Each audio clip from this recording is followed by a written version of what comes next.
Tutustutaan pikkusen projektiin, mikä tuli raapastua talteen tuossa viime viikolla. Kyseessä on vuoden 1982 Alfa Romeo Giulietta, jossa moottorina toimii 1,6-litrainen Twin Cam tuplakaasareilla.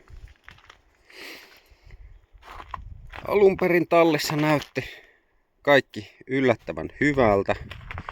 Kori näytti kohtuullisen kovalta.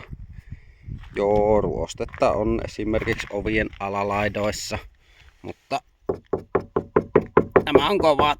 Se on pelkästään pintaruostetta.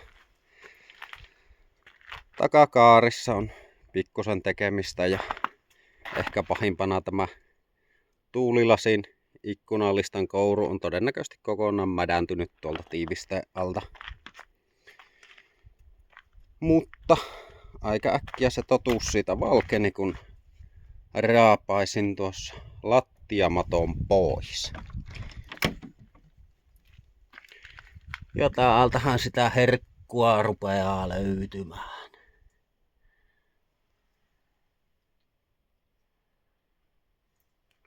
Siellä on kuskin lattiassa on vanhoja paikkauksia, mistä ei ole otettu entisiä ruosteita pois, niin sehän on jatkanut mädäntymistä.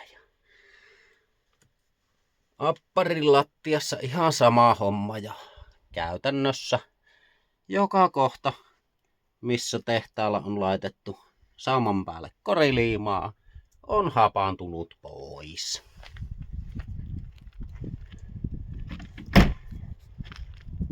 Ihan sama meno jatkuu täällä peräkontin puolella.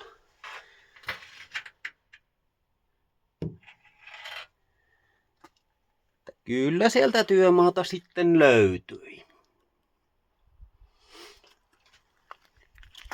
Hyvänä puolena kaikki osat löytyy mukaan. Puskurit oli jo valmiiksi irti ja pötköttelee tuolla tallissa odottelemassa. Ja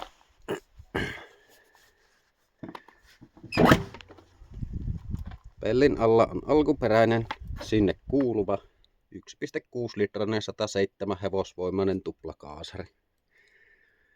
Ilmansuodattimet on vaihdettu vähän kisaisempi, alkuperäisetkin tuli mukaan.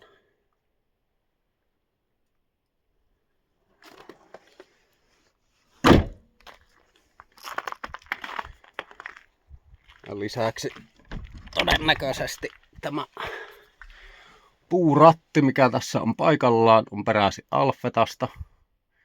Sitä en tiedä, kertokaa viisaammat.